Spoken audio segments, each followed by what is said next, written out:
Hello everyone, thank you for joining us. Good morning, good evening, good afternoon, wherever you are. Today we're with the second webinar of Visual Web GUI version 6.4, which we will talk about applying Web 2.0 look and feel. And for this, I have with me Doron, who is our senior graphic designer. Hello, Doron. Hi. He will be helping me to do some graphic designer magic on the things we do. We will show you today the entire set of interfaces, I would say, or the entire set of relationship between the developer and the graphic designer. We have the next webinar in which we will discuss the ability to colorize and brand your application, which will be, I would say, continuation of this one, and in this one we will just skin some control and understand how we're going to go about theming an application with Visual Web GUI. So I guess we can go ahead and get started. I hope that the people who will join us later will be able to use the recording of this session in order to catch up if they missed something. So thank you all for joining, and we'll simply get started. At first, before I jump into the first slide, I would like to ask you which one of you used Photoshop at some level in the past, and I'm going to launch a poll so you can answer. So just go ahead and answer the poll. Just you have a poll rubric in the left. So okay, that's nice. I'm starting to get answered. Okay, I can see that most of you are pure developers with no Photoshop experience whatsoever, and that's fine. That's fine. That's okay. I'm just curious because we're going to discuss some. I don't want to say deep, but some internal Photoshop practices, but this is fine. I guess that if you will need to do things that are deeper and you will need to use graphic designer, you'll be able to show the recording of this session. So okay, it's probably 50-50 currently, people who ever used Photoshop and others. Okay, so we'll try to get to be a bit not too deep into Photoshop. Yeah, not too deep and harsh into Photoshop. So let's get started. First thing is first, let's talk about the agenda. Market requirements. The first thing I will discuss is why we've created the theme or skin designer, and why we've chosen the concept of theme and skin designer, and what is this concept all about.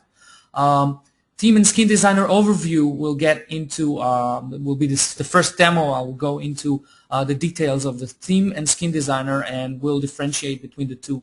The theme designer is more of a theming of the application, and skin is a more specific control designer ability to dress the application or the control.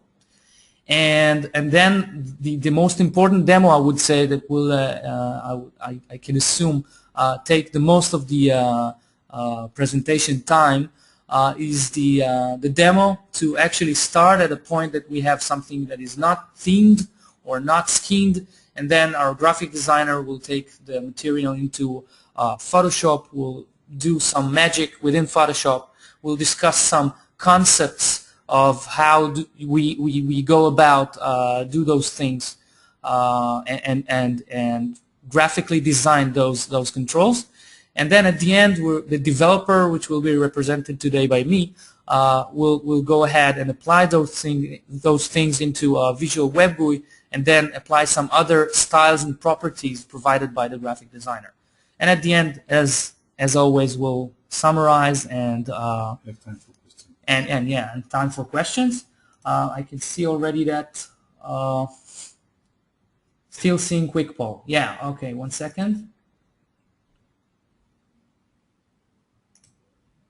Okay, now you don't see the quick poll. I had one question that asked, why do you see the poll? Okay, so I guess you don't see the poll right now. Okay, so at the end we'll have a summary. Let's just make sure that what you see is what I aim to see for you to see. 1 second. It looks fine.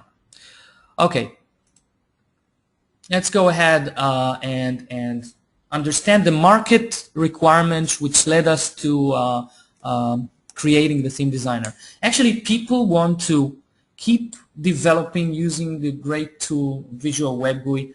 I'm actually simplifying the development into a desktop level of paradigm.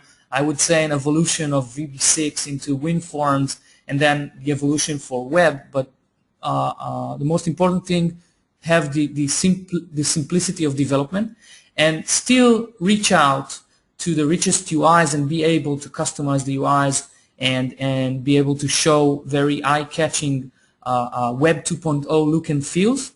And at the end, maybe most important for those of you who have customers, they want to brand their application, they want to be able to show the controllers they used to use those controls.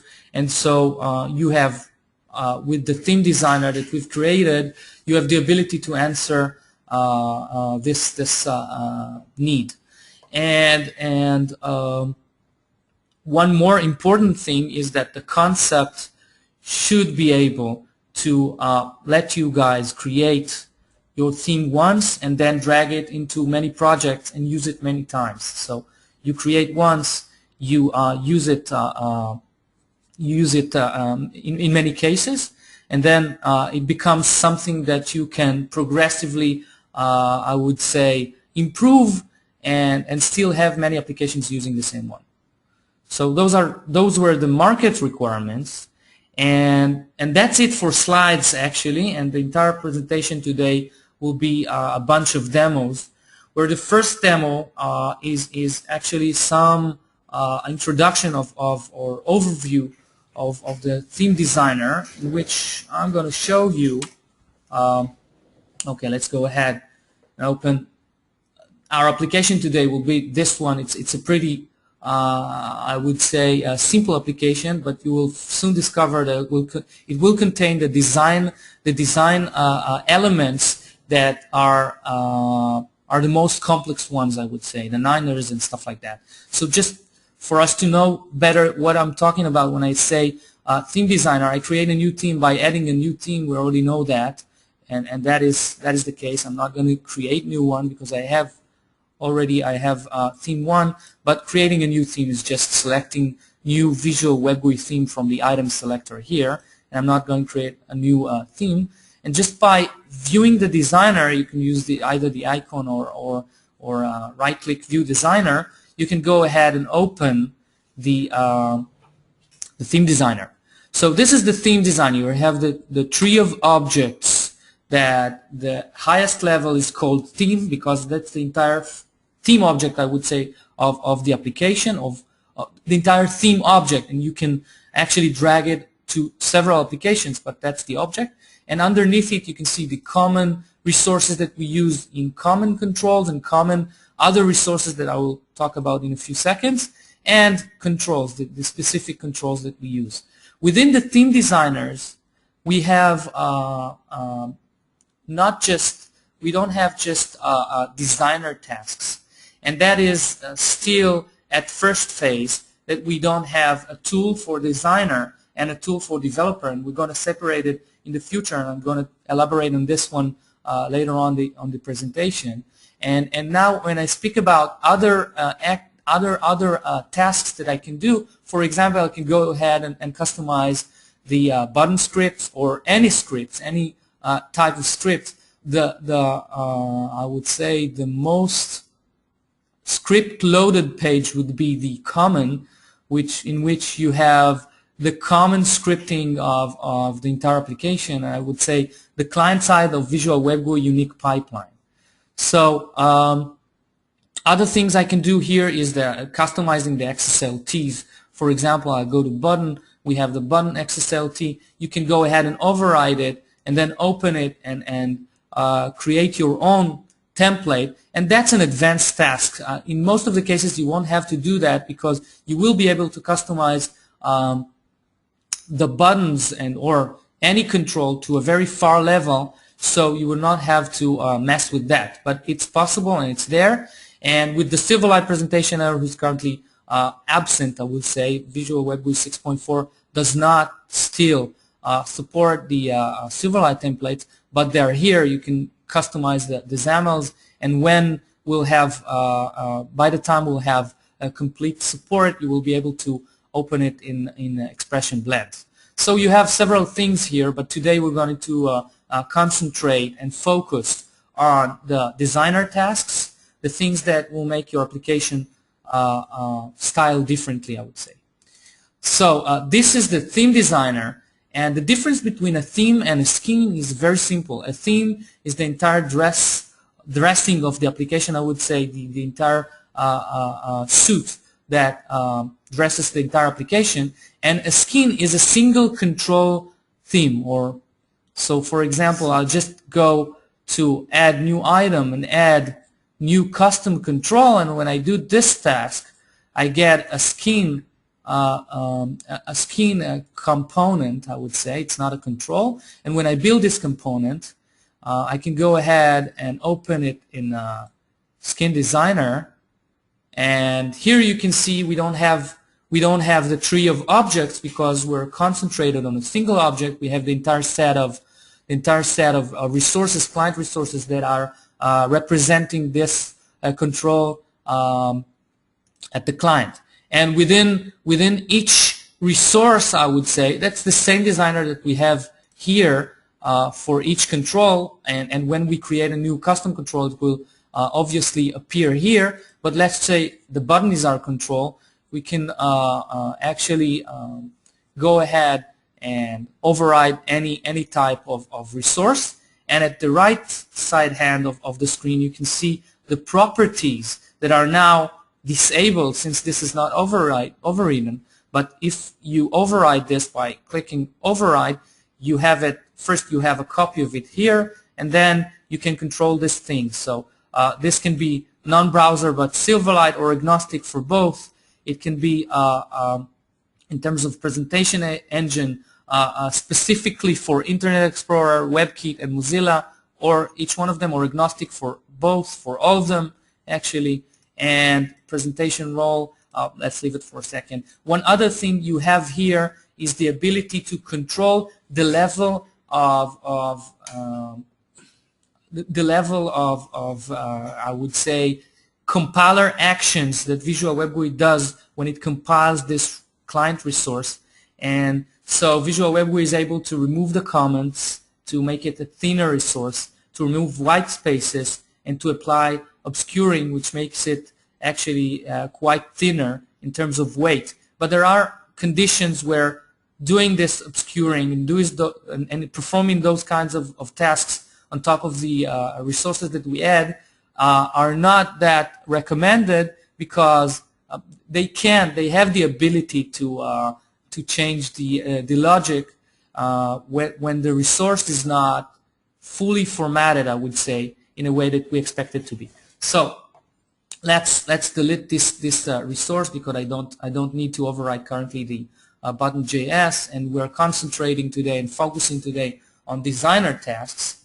So I guess this will do for an overview, and we'll dive directly into the second demo, in which I'm going to hand over to my colleague here, to Doron, who is, as I said before, a senior graphic designer in Gizmox, and he will take over and show us the graphic abilities of what is the graphic designer, or I would say the theme designer of Visual Web GUI. So, Doron, please approach.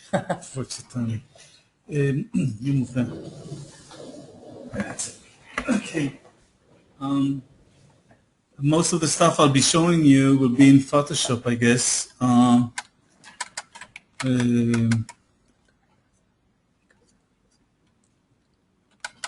Okay. At first, I want to show you the application as ran now. has ran now, and that's the way it presently looks. That's the way it looks now. Okay. It's a fully functional calculator. It has its standard skin to it, and what we'll be doing today is do some work on it. So we'll go to Photoshop. Here is the snapshot of the calculator.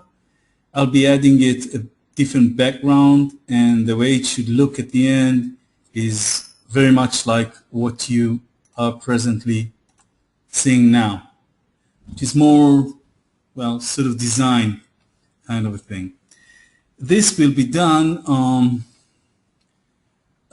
This will be done using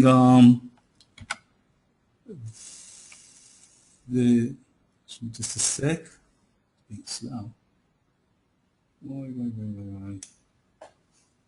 That's it. This is where I create the button. But at first, I would like to discuss the issue of Niner. Niner is a way we design controls that needs flexibility in stretching them. If I want to stretch a button to be much bigger than the original size of it, I want it to keep a certain frame to it.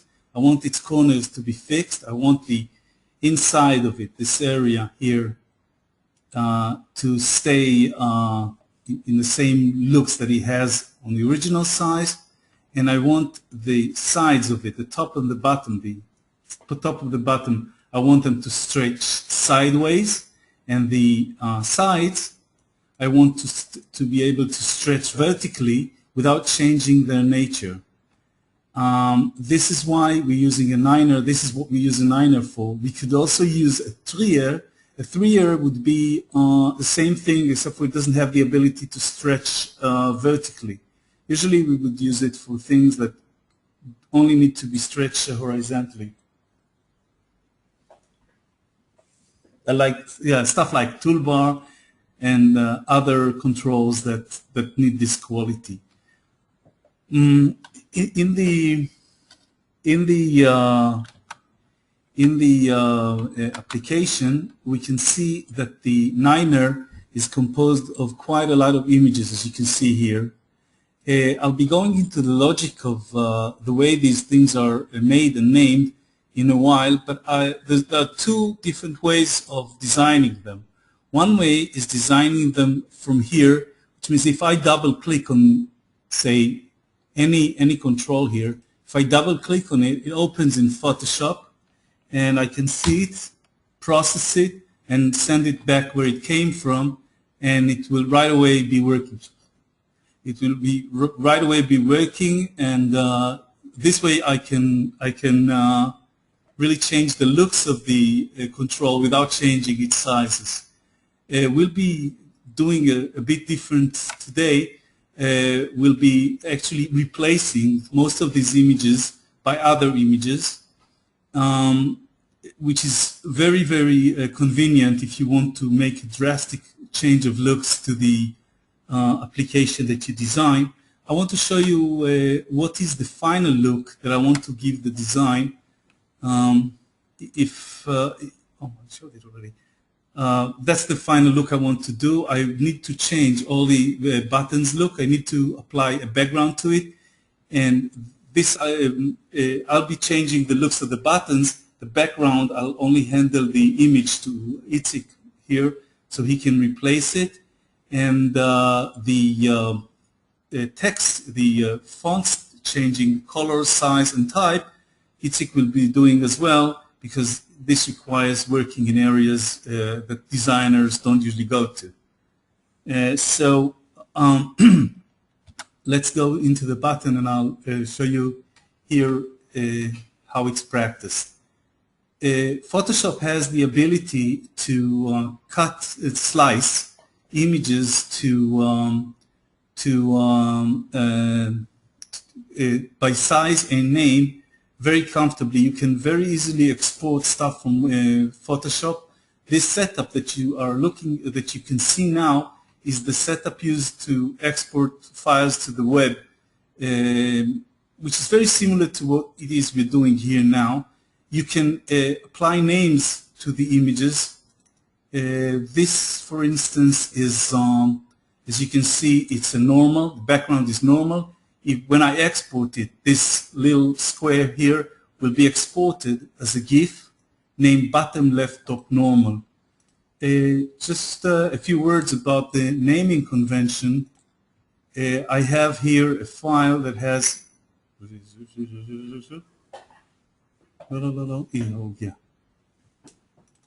this text file contains all the images name that a button is made of. And as you can see, the logic is quite simple.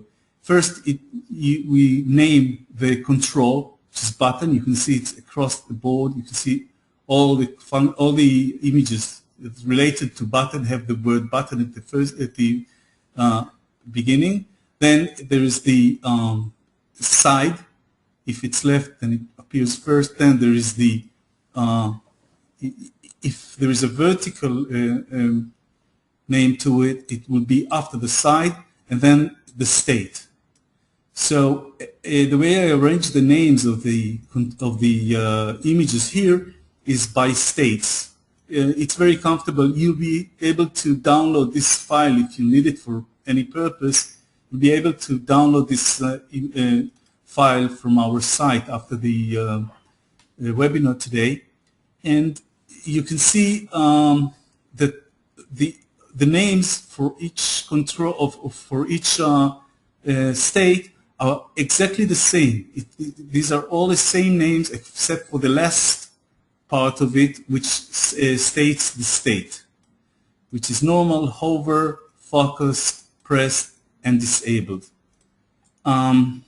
For now in Photoshop, I have the set prepared for normal.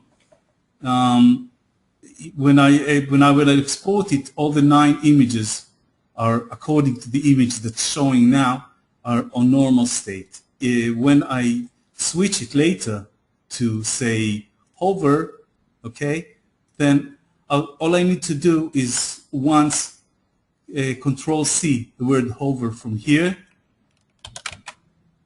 and then I replace it across all the 9 sides of it, okay? And this is very, very simple. I don't need to, oh shit, I Control C by mistake. I don't need to replace Control C every one of them, okay? So that's quite simple. The way to export it would be to File, is it Save for Web and Devices. It takes a while. That's it. Just a sec. It's quite heavy.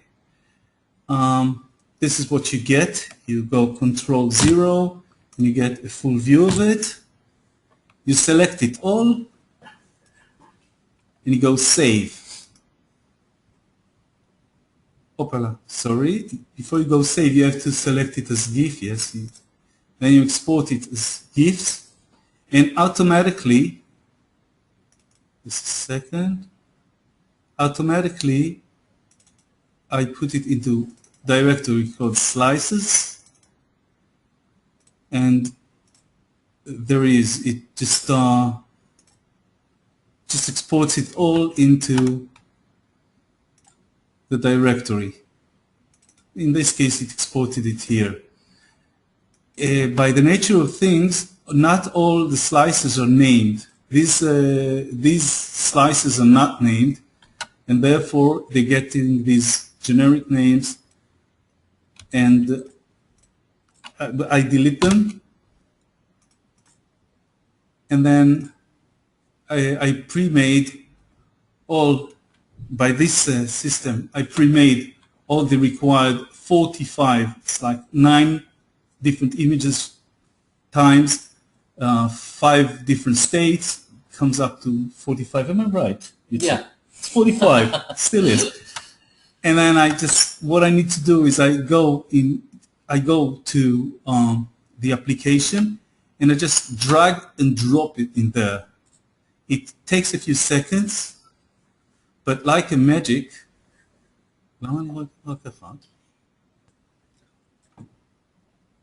okay, and like a magic, it is all there. If I press a different control and go back to it, you can see all the images have been replaced, as you can see here. And if I run the, did you register the theme, Itzik? Not sure. 1 second.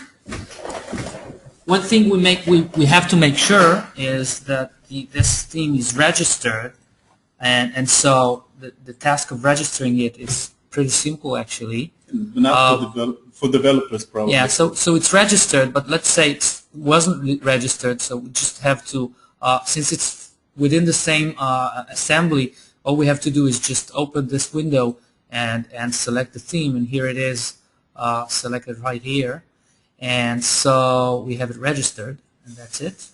And one other thing we have to remind ourselves that if we change the theme and keep the same theme name, we have to make sure that within the general tab, just for the development time, we make sure that we disable the caching and we change the private version, which makes sure, in order to make sure that actually the resources will be the right ones that will be downloaded to the client. So let's go ahead and build this, and hopefully if we haven't mistaken at any point, we'll have it running.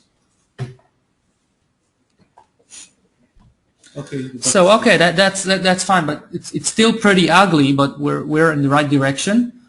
So we have the buttons as Doron actually planned them to be, and so Doron, why don't you keep on explaining on the other thing that we have here? Okay. The design requires use of different font and different colors for the buttons. When I did the work on Photoshop,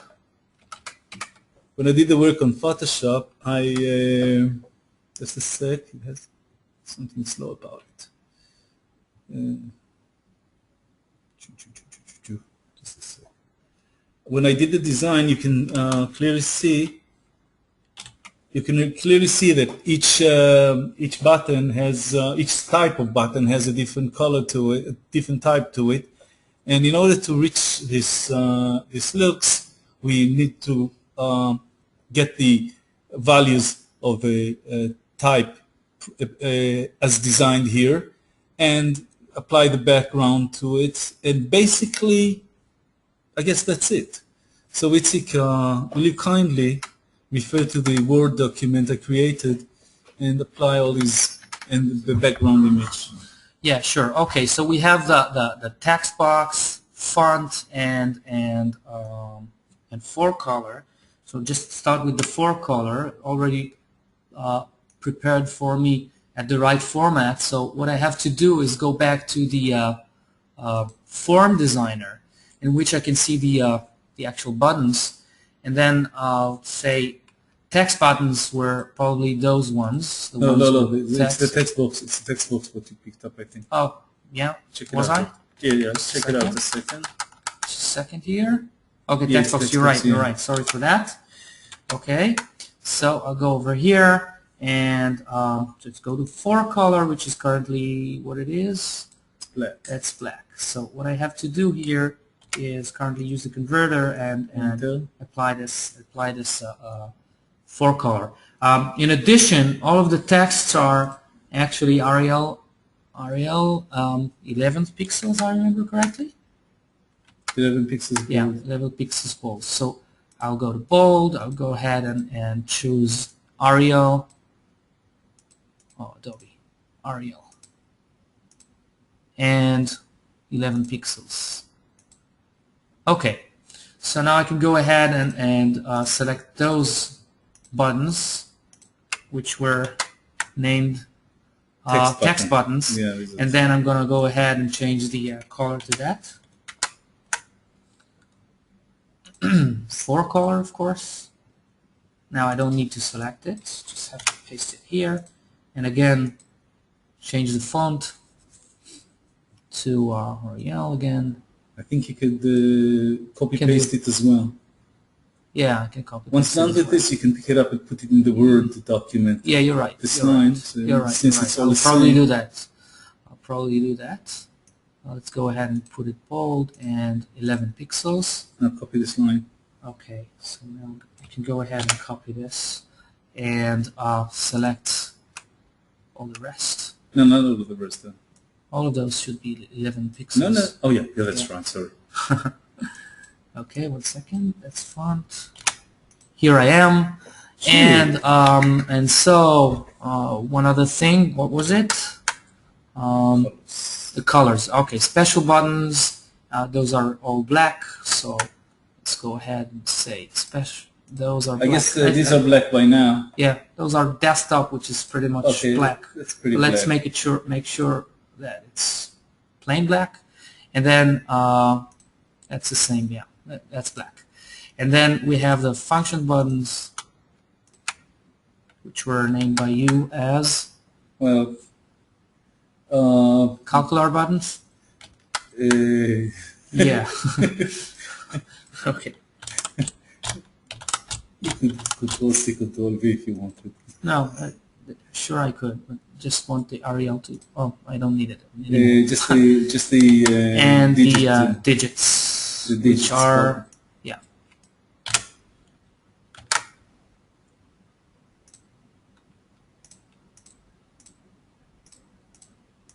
Includes the dot and the plus minus at the bottom. Yeah, I understood that. Okay.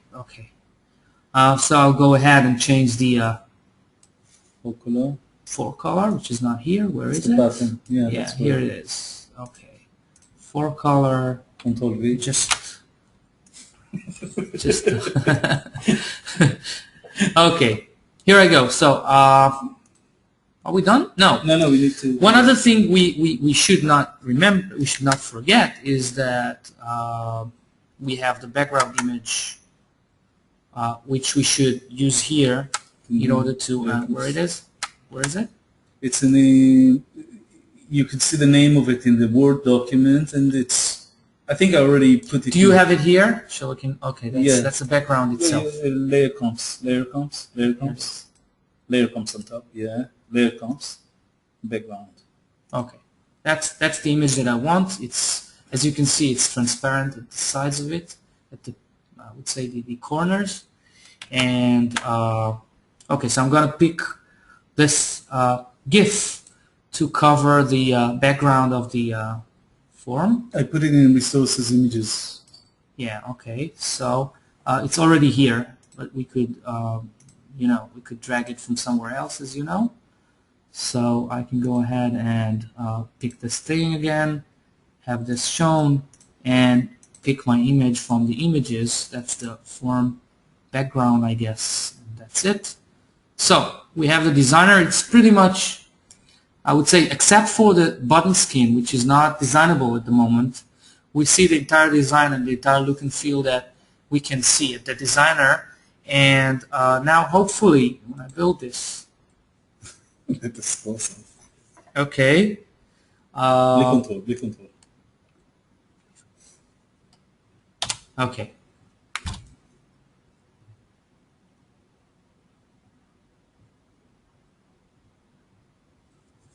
Let's give it a second. Guess it compiles right now. Where is it? Okay, 1 second. Takes a while. Currently, the computer suffers from Photoshop and Flash and Visual Studio and webinar screen scraping kind of thing, or streaming. And 15 other programs that I'll keep running since it's noon. I'm sorry, I should have switched them off. Okay, let's give it a second for some things are worth waiting for. I guess you're right. Okay, Okay.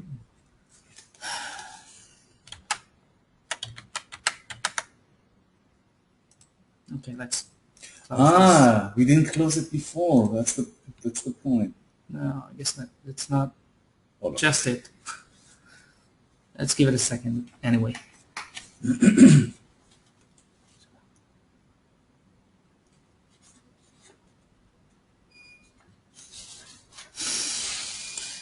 Oh, sorry for keeping you waiting, guys.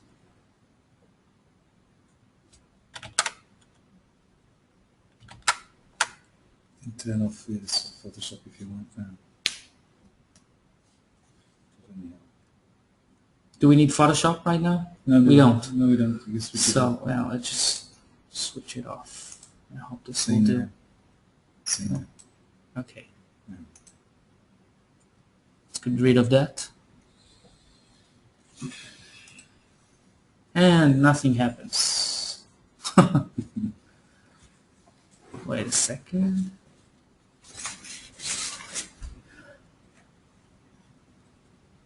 Mm-hmm. Ta-dum.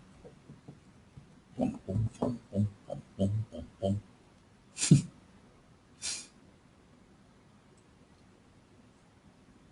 Where is this actually? Let's see if I get.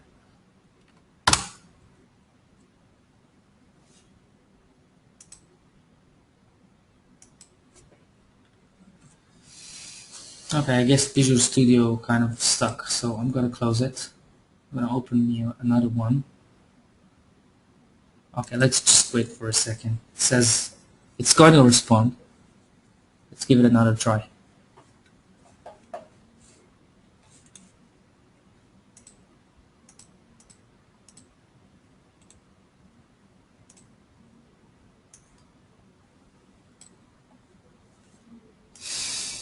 Okay, you know what? I'm gonna end this task. Hopefully, you're gonna open it again, and everything goes right. Okay. Okay, it's off. Okay, so I'm gonna open my Visual Studio, and I guess it's this one. Sure hope so. Yeah, I think it is. Just give it another try. Okay, it's more like it. Okay, that's more like it.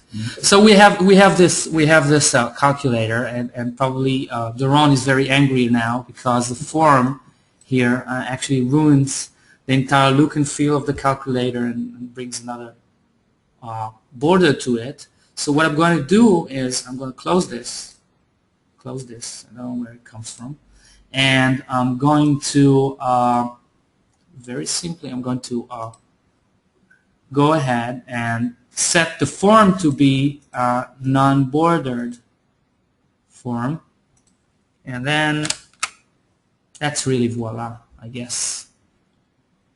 Yeah, it's more voila. Yeah. Okay. Okay, so we have this. I think it's very nice. What do you think, Don? Yeah, it looks quite much like what we intended. Okay, so that's pretty nice, I guess. Okay, so we have this theming thing going on, and we know how to go ahead and take the things into Photoshop and then edit them. And so we're going to add some practices and tutorials and how-tos on this stuff because I think it's very important. Even though most of you are developers, in some cases you go ahead and use Photoshop or you recruit some graphic designer to create a thing for you. And so it's important for you to know that we have those tools that enables you to go ahead and do those things. And in the next webcast, what we're going to do is we're going to cover coloring of the same application. This task is more of a export-import kind of thing, and we'll concentrate on just give you a hint. We'll concentrate on just this task of exporting the entire theme and then colorizing it in Photoshop, and then it can be any other tool, but Photoshop is the most common one and the most powerful one, I would say, and then importing it in to become a fully blown theme. So what I would like to add. Okay, so Doron, would you like to say something? Yeah, this is just this little principle that you have to remember.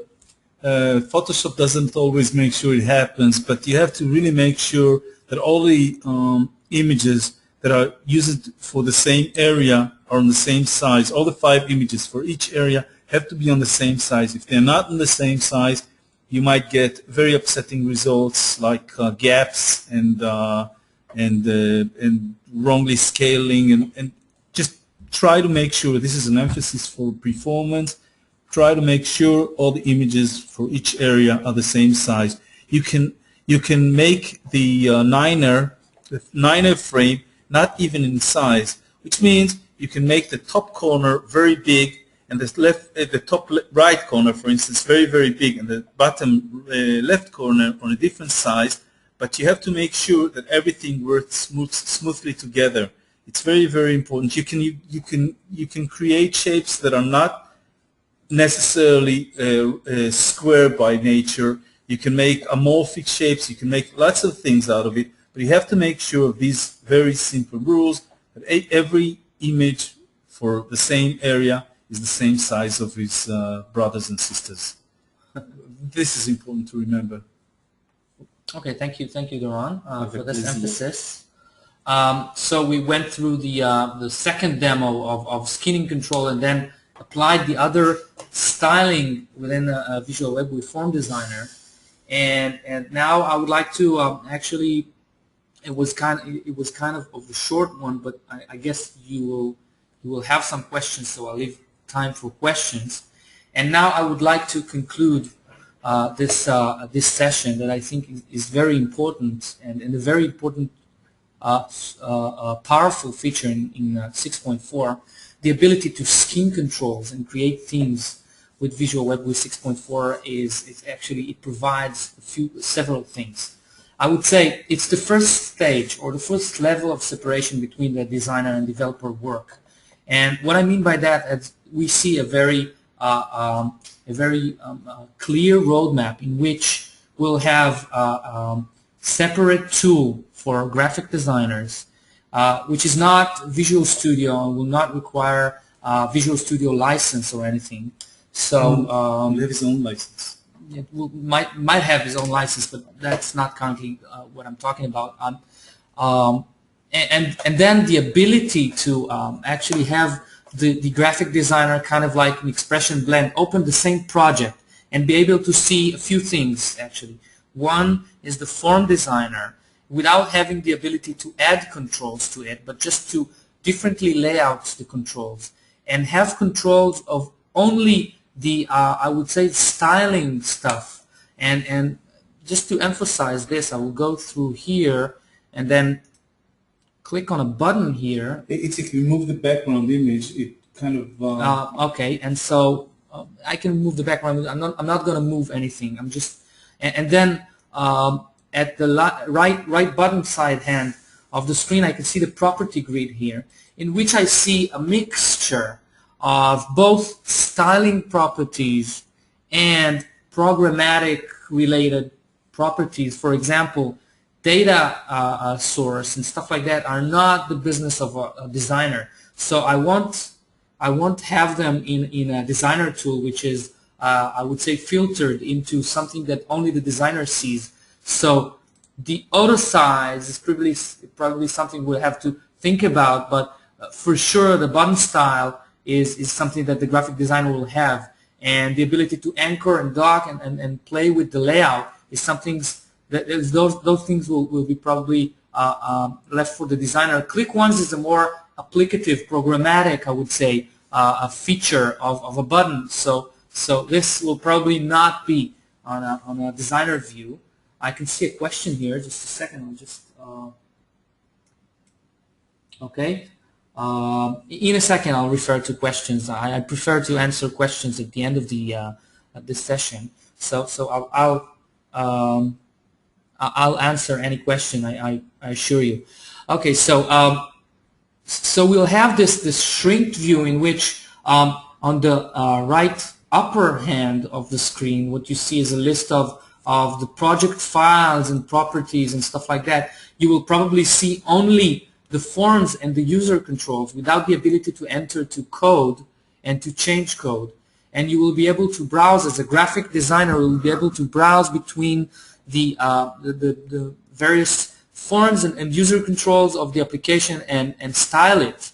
And most certainly you will have this view, which is the theme designer, in which you will have the images view, but not the scripts and the templates and stuff like that. But as for now, it's the first step, I would say, of separating, really separating between the designer and the developer work.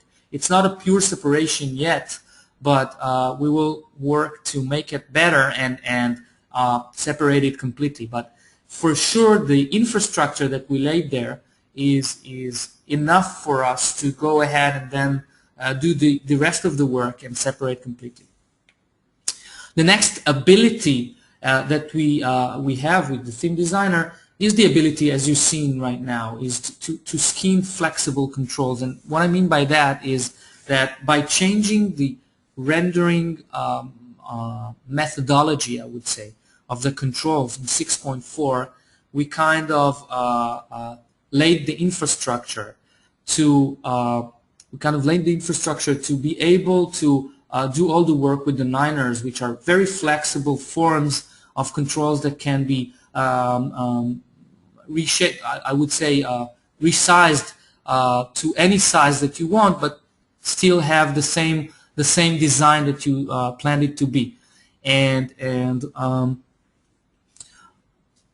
this tool obviously enables you to brand your application, to be able to go ahead and add the specific properties, I would say, of the specific properties of a specific brand and customer that wants to style the application according to its line of its graphic line. And as I did next time in my list view. First webinar, I would say, I would like to challenge you to let us know if you have cool themes implementations, and you can go ahead and download the latest releases of Beta 2 or wait for Beta 3, which is coming up in a few days. So you can go ahead and download this and create cool themes for yourselves, I say. You don't have to work specifically for this challenge. And we will sure encourage this and give away licenses for those of you who will create cool stuff, cool themes that you can dress the applications with. And of course, we will ask you to share the code with the community, but that's on a different note. So I challenge you to go ahead and create cool themes. I think you can create very powerful themes with it. And yeah, I already said we're going to give away licenses for those of you who will present cool stuff and win this contest. So I guess that actually concludes the formal session, and now I'll give you a chance to ask questions. I already have questions in my stack, so I'll go ahead. We have Carlos asking, how can I use different font than installed on server?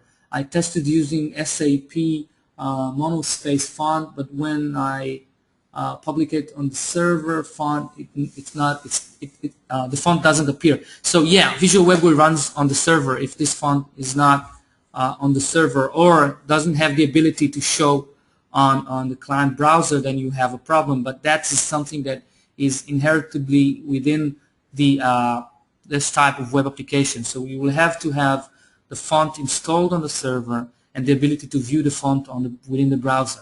And so we can't actually do things to help you with custom fonts. But that's a good question. I think it's important to know that you will have to have those fonts installed. And another question from Cedric. Can you add multiple themes to a project? Yes, of course. So if so, how do you specify which theme is used? That's an incredibly good question. What I'm going to do is I'm going to, you know what, I'm going to put behind this, just improvising right now. I'm going to double click this C button. I'm going to put this under a comment, and what I'm going to do here is I'm going to write this line of code that says, probably me, I'm not that good at VB, dot context dot current theme equals whatever. So this will change the theme at runtime. So I can go ahead and bind to the list of themes. That's perfectly fine. Not semicolon is not good for here. And if I want to bind a certain control to the list of fonts, what I do is I go to me.context dot list of fonts is config dot not fonts, list of themes I meant. So this is the list of themes. It's a list of objects of type theme, and you can go ahead and bind combo box, for example, to this thing. But just to make it simple, I'm going to go ahead and do me.context, and hopefully when I click C, let me just execute this. So we have this thing going on, and when I click C, refresh, no. Okay, so I don't have default register. That's obviously the problem. That's something I forgot. Just go ahead and register the default theme. So I go to registration. Oh, web config is open. Just close it and just go to registration up here, and I'm going to add a default theme. It should be registered in order to move between the themes. And then when I build it and run it, hopefully now when I click C, it will enable default theme. Okay, yeah, that's default theme. That's default theme. Yeah, I have the background image still. Yeah, that's something that is not part of the theme. But yeah, those are the regular buttons. So moving between themes is very simple. Just, I would say, one line of code. So that's perfectly right question. Okay, thank you, Cedric. Another question from Cedric. Are themes a type of style sheet? No, they're not a type of style sheet. They contain parametrial, I would say, style sheets, and I can show you this one. If I go to theme and I go to button, we have here the those are style sheets. Okay, so we have this style sheet within it, and here we have some parametrial scheme dot something, and this goes to the definitions that we define on top of the scheme. So when we compile it, don't bother looking at the exceptions below, because those are exceptions of the Visual Studio. It's trying to be smarter than it should be, and it's trying to compile this thing, and it won't compile, or it won't validate. So don't think it's a problem. And then this is a parametrial style sheet, but it's only one part of a skin. So a skin is a whole bunch of things constructed of images and all other resources. Some are graphic designer related and some are not. And this whole thing, when we look at the big picture, if we look at the tree of object, the entire thing along with the common script is called theme. So it's not a style sheet. So what you can do, the rest of the question would be, can we give our clients the ability to create their own themes that allow them to brand the application and provide? Sure, you can, but they will have to work within the constraints, I would say, of the system. So you can. It's very simple to learn. So we have very organized, I would say, constraints. So if you teach, or if you kind of pass the material over to your customer, you can sure go ahead and do the entire thing within Photoshop and then import the material into the application. So it's not a style sheet, but it does enable us to kind of, you know, to do it externally.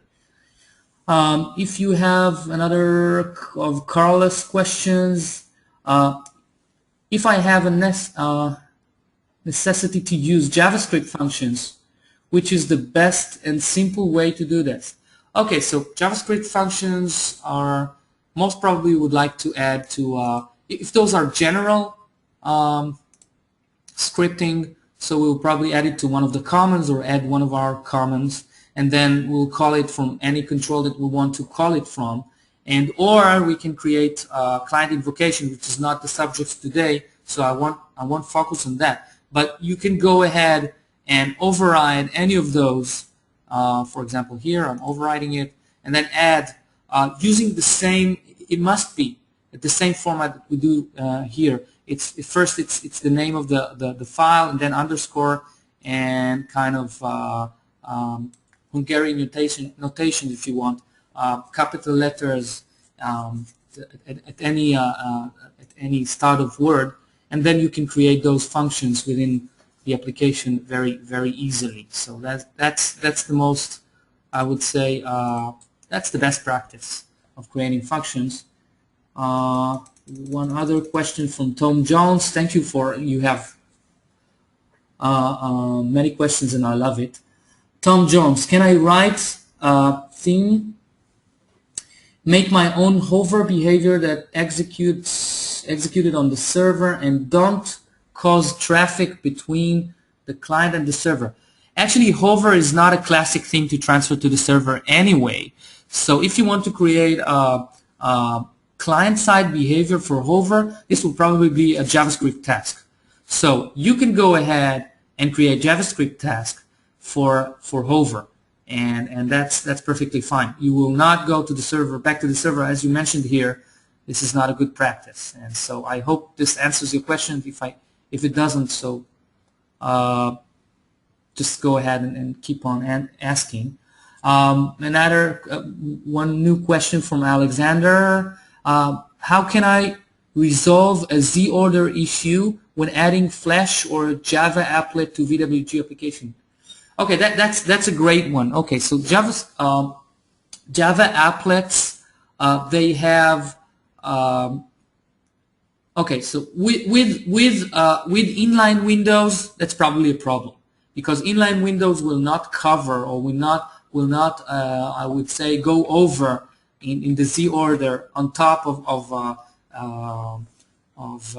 Java applets. With Flash controls, it's pretty easy because you have the windowless, and you can set this on, and when it's windowless, then anything goes on top of it, and Visual Web GUI overcomes it, so you can open windows on top of it.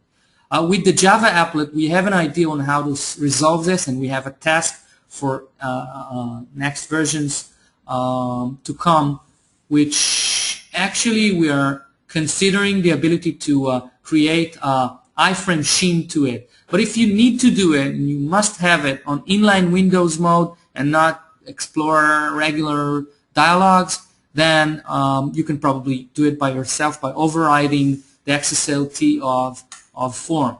So if you need help with this, just feel free to address and to actually to send those questions to support, and we'll help you with that. Another question with thank you for the questions. Another question from Cedric would be, I looked at the developer companion project you provided. I noticed that there is very impressive scheme. Was this created using the theme designer, Visual Web GUI? If not, how did you get the demo application to look so good? Okay, so first of all, thank you for the warm words about the companion kit. We also think it's a great thing and it looks nice, and Doron here takes the credit for the graphic parts. Actually, the companion kit is more of a big custom control, and let me tell you a secret. We're about to create this custom control, a generic. At first, it would be how how do they call it? Microsoft, they have a name for it. That's application block, okay? And then we're going to transform it into a template. So we will be able to open a template that is using the companion kit initial design and then go ahead and design the same thing using the theme designer. So the companion kit is a one big custom control with a lot of capabilities that enables embedding in Visual Web GUI controls. So it's a complex one, but it's a very nice one. So it gives you the feeling that you are playing Web 2.0, very I would say flat look and feel, and I agree that it's very nice. One other question. Polly, okay. Adding to Cedric's question, can you have one theme of button 1 and the other theme for button 2 active on the same form? That's a great question, Polly. Thank you for asking this. Actually, yes. The way to do that is you actually now it's quite it's assembled of a few manual steps you will have to do. But in the future, we will create item that will say inherited or custom control based on. So you will be able to create button 2 based on button, and it will automatically grab the resources of button 1 into the system, and then you can go ahead and play with it as much as you like. Today, in order to do that, you will need to create a new class named button 2 and then drag in all the resources from button, change the references in order to point to one another, and then be able to run button 2 and customize it. This entire task will be automated in the next few versions, and I would say that even we're currently working on first eight controls. I would say the important controls, button and others, that would be duplicatable in such way. Within 6.4 RC, you will already have it. You will already have, even maybe in beta 3 we'll manage to do it. You will have this ability to go ahead and create custom control based on another control. So this will be a doable task in this respect. Thank you for the question. Any other question? Any other question? I'm still waiting. If you have questions, I'll be happy to answer. I think those questions are really good things because they probably enhance this format to be something more of questions answers kind of thing.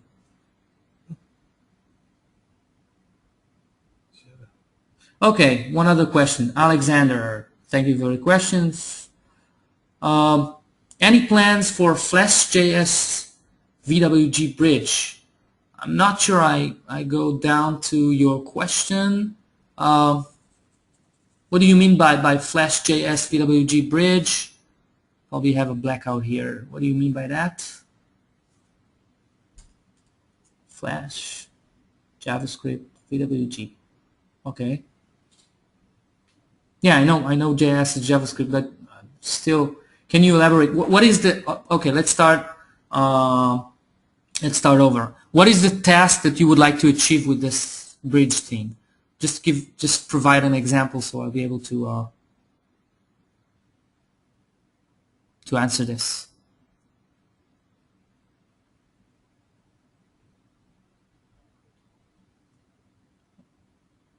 Okay.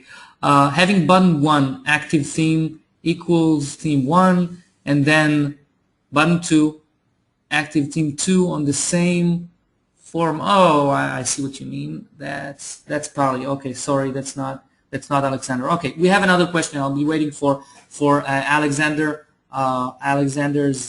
elaboration, and in meantime, I'm going to answer.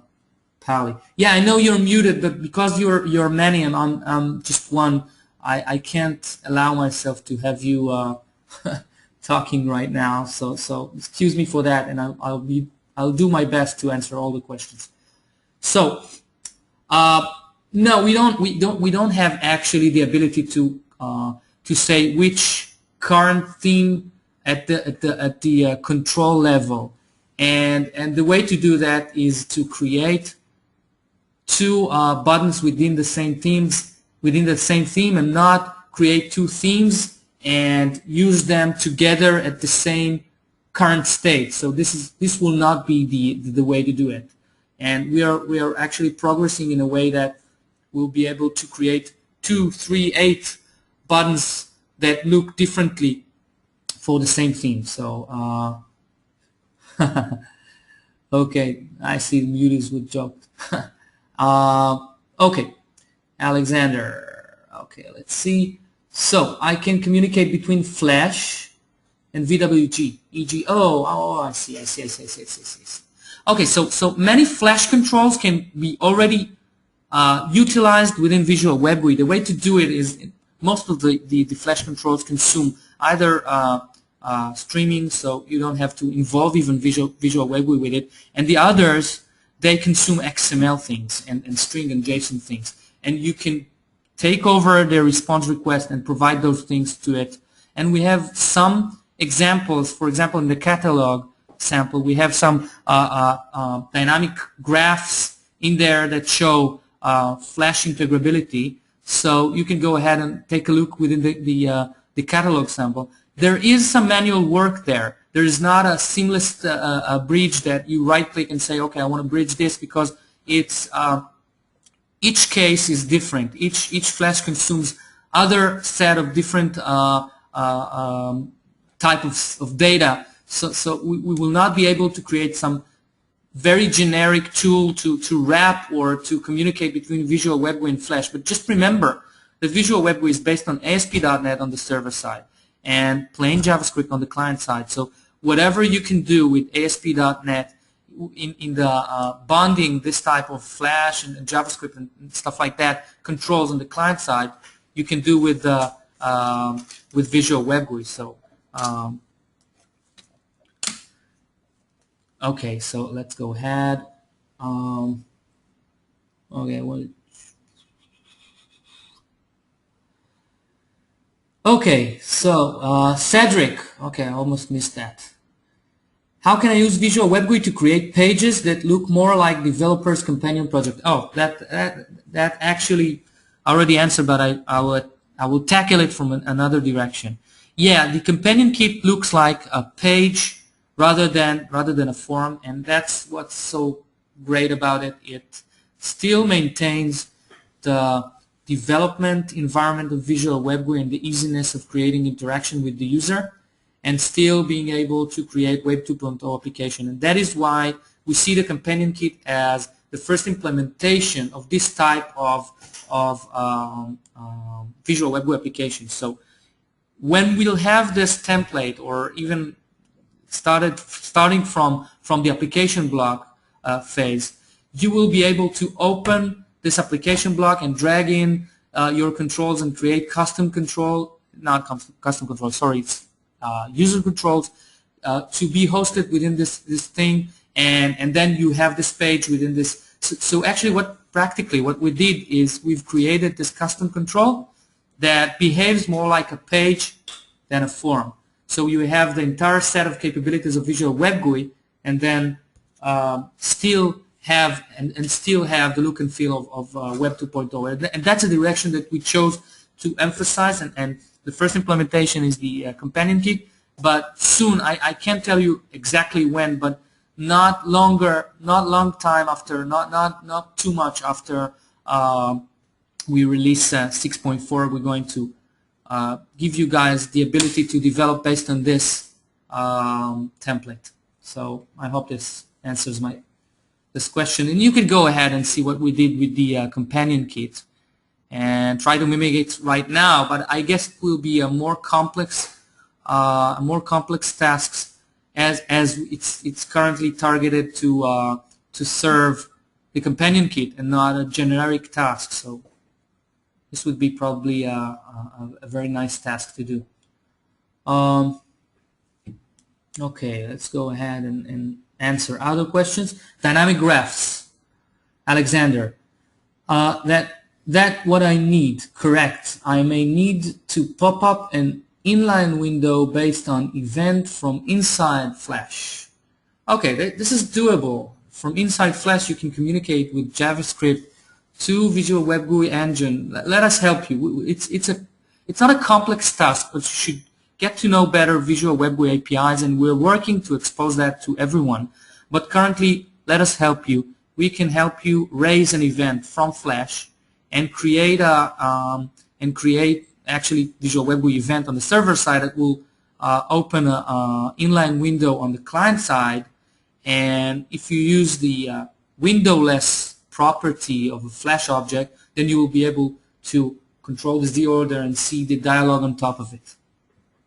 What else? Let me see. Cedric, I took it apart and I'm impressed. I like the way you did this. This is great, thanks. Okay, thank you very much for the great feedback. I really appreciate it.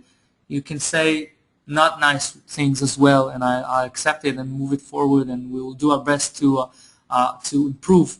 And we have a very clear roadmap on this, and it only takes time. We know that the direction, we love the direction. We want to share the direction with you, and we want to get your feedback in order to improve. And always the process of improving is very important for us to get your feedbacks and improve. But good feedbacks is always nice to hear, and thank you very much for the feedback. Any other questions, notes?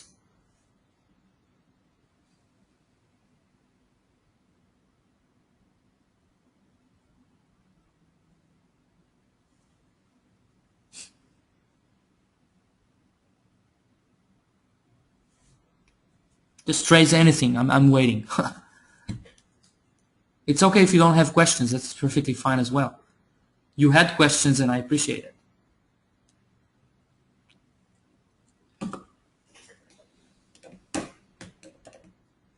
Doron, do you have anything to add?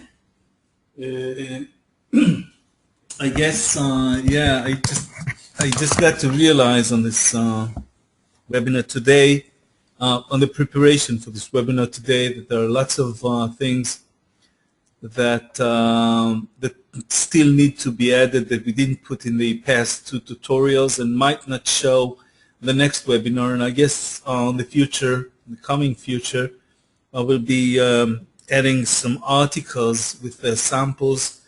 For one issue that I just thought of today is that many developers do not use Photoshop, both because it's very pricey and because it might be a bit complex. And we have free tools that are quite powerful and can provide us with transparency and other little things. And so I guess I'll be reaching out for people who want to use these tools, and I guess the next thing I want to do in order to make this available, this theme designer available for more and more developers, is I'll just show around some points in .NET Paint and in GIMP as well. Thank you very much, Doron. Actually, when we prepared this webinar, we had some very good insights on the system and things that we should improve, and we will be happy to again get your feedbacks. Another question it's not a question, it's more of a statement. Carlos is offering to share with us a custom control that he has created that creates a graph on the fly. So if it's of any interest, I should say, yeah, Carlos, we are always interested in new stuff that people created, and especially customized stuff. There are very useful things for the community. And yeah, I'm going to contact you directly, and I'm going to ask this code snippet from you, and we're going to publish it and make it available for the other community members. I think it's very important for you guys that if it's not something that is proprietary for your organization and stuff like that, just remember that people might want to use this. This contributes a lot to the, I would say, to the evolution of Visual Web GUI, the product, I would say the tool that you are using on a day-to-day basis, I suppose. So I guess that you have the incentive to contribute in order to promote and evolve Visual Web GUI. And I thank you a lot for that, for all of the contribution by now that you've made. Any other suggestions, questions? I'm just going to remind you that we are that today I announced another contest, creating theme. If you have a great team that you've created, and I know that Visual Web GUI 6.4 is just now getting released step by step, and you don't have the tools, but right now from I would say beta 2 and now with beta 3, I'm completely positive that you can go ahead and start developing. Let us know if you bump into issues, and let us know if you have improvement suggestions, and we will look into it very carefully because we love your feedback. And just remember that we are in the progress of creating this release with the help of you guys. So thank you very much for joining us today. I really appreciate your time. Okay, I see one question. Just a sec. Okay, Alexander, a bit off topic. Okay, that's fine. Will VWG 6.4 be Azure ready, and what's the pricing model? Currently, Visual Web GUI is already Azure ready. Azure is constantly changing the SDK and the fabric, the local fabric and the public fabric, and we are constantly working to resolve things along with Microsoft.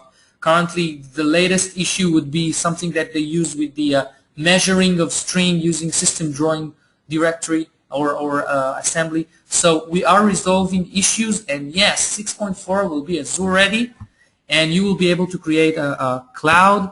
Let me just show you. You will be able to create a new project of type. No, I don't have cloud here installed, but sorry, I wanted to show you, but I don't have Cloud SDK installed here, obviously. But you can create a cloud service, and within this cloud service, add a Visual Web GUI web role to it, and then it's pretty much it's a plain Visual Web GUI application. You could go ahead and do all of those nice things that we did today, always remembering that you have the restrictions of Azure, and when running it, it runs the local fabric, and you can check it locally, and then deploy it. So yes, Visual Web GUI 6.4 will be Azure ready by all means. And the pricing model currently is the same pricing model with Visual Web GUI. The only thing that will probably charge in the future is the ability to scale, and that is something to scale up, I mean dynamically scale with the cloud, and that is something that is true on on-premise deployment as well. So sorry for the off-topic questions, but I felt I should answer this. Okay, so thank you very much for being with us today. I really appreciate your time, and I know it's a very precious time. You are all working people, and I know that you will keep on being a good community. So thank you very much. Bye-bye. See you around.